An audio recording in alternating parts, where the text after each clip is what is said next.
Mike Huckabee can dance. He's the former governor of Arkansas, He's a former musician, presidential candidate, and Fox News contributor and host of Huckabee on TV. And thanks for being with us, Governor. What did you think of that? Does it take you back? Remember when Karl Rove danced at the White House Correspondents' Dinner? He actually did a great job.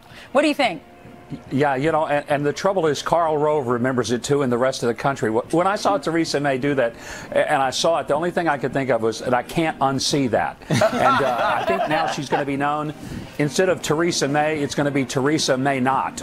May never do that again. Don't you think people will relate to her more, though? I'm like, not really. You know. No, Governor, here's the thing. You know, as a politician, you know, the whole thing about kissing babies, going to fairs, and eating fried bananas and things like that. Have you ever been put in a spot like that where they're like, okay, you want to be governor or you want to win this, where you have to do things you're not comfortable doing?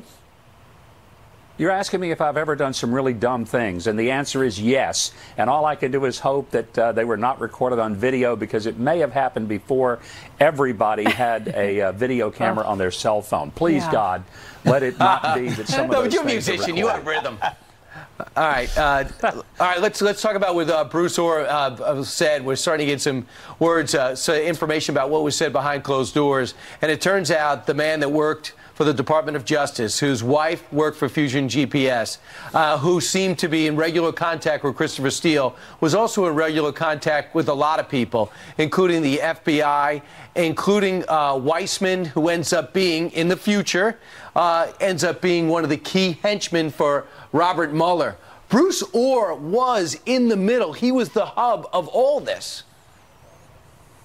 This is becoming so incredibly convoluted that I just wonder, will someone get a hold of it? And if Jeff Sessions won't, he should step down and let someone do it. But we have the most disgusting both conspiracy and cover-up. And I just don't know if Americans really fully understand what's happened here. But what's happened is the highest levels of the FBI and the Department of Justice conspired and colluded to bring down a president.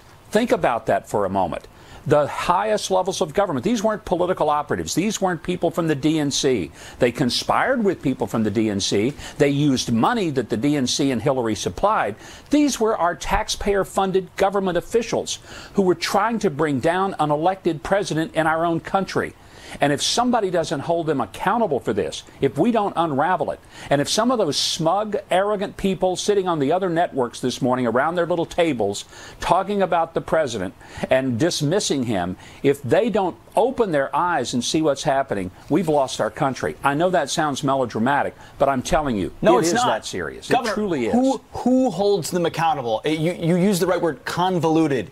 Is it the Attorney General? Who is it that ultimately needs to investigate the investigators and bring it to account? Well, you have two options. It can be done from the executive branch through the Attorney General, the proper place for it to start. The problem is virtually everyone within shouting distance and touching distance of the Attorney General is highly implicated and involved, and that makes it difficult. So you're going to have to reach down into the Justice Department, away from Washington, away from all of these people who are not connected and who have extraordinary guts to do it, or it'll never get done. The other option is that Congress, in its oversight capacity, does it, but the Democrats are doing everything they can to block it. This is not like Watergate, when Democrats and Republicans worked together to uncover things that were hurtful to the country.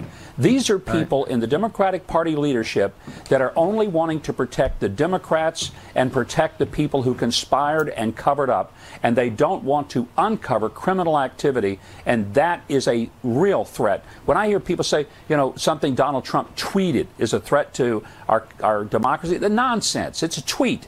This is government action, and it is a threat to this great republic. All right. Governor, let's talk about what's happening in California. There's another story out of California this morning. The head of the Democratic Party out there is now saying that you need to boycott In-N-Out Burger, a very famous restaurant chain for burgers. Formal dining. Out in that area. And most people who visit that area from the East Coast, they say, did you try In-N-Out Burger? Because they're so good. But they're saying to the Democratic Party, boycott In-N-Out Burger because they give money not only to the Republican Party, though, the Democratic Party, too. But they're saying still boycott. Well, this is absurd. First of all, In-N-Out makes a great product. People are lined up 24 hours a day to get their burgers. Simple menu, but it's fresh. They have a great staff, and it's a wonderful company. One of the only reasons that I ever go to California is to get an In-N-Out burger, and now I'm going to schedule some more trips just to get some In-N-Out burgers. First of all, they only gave $25,000, which is a very small pittance of amount of money to the Republican Party of California. I doubt that it made a big difference, but why can't a business express itself? Apple does it, Starbucks does it, Amazon does it. The Democrats seem to be fine as long as they get all the money. This is the hypocrisy, the double standard. We're seeing it at the Department of Justice, and then we see it out there in the party politics of the Democrats. I say don't boycott them, boycott them. Go buy more than you've ever bought. Hand out burgers to people if you're near an In-N-Out burger. Make them even more prosperous. A lot of people go to California for the beaches. You go there for the burgers. Very interesting, Governor.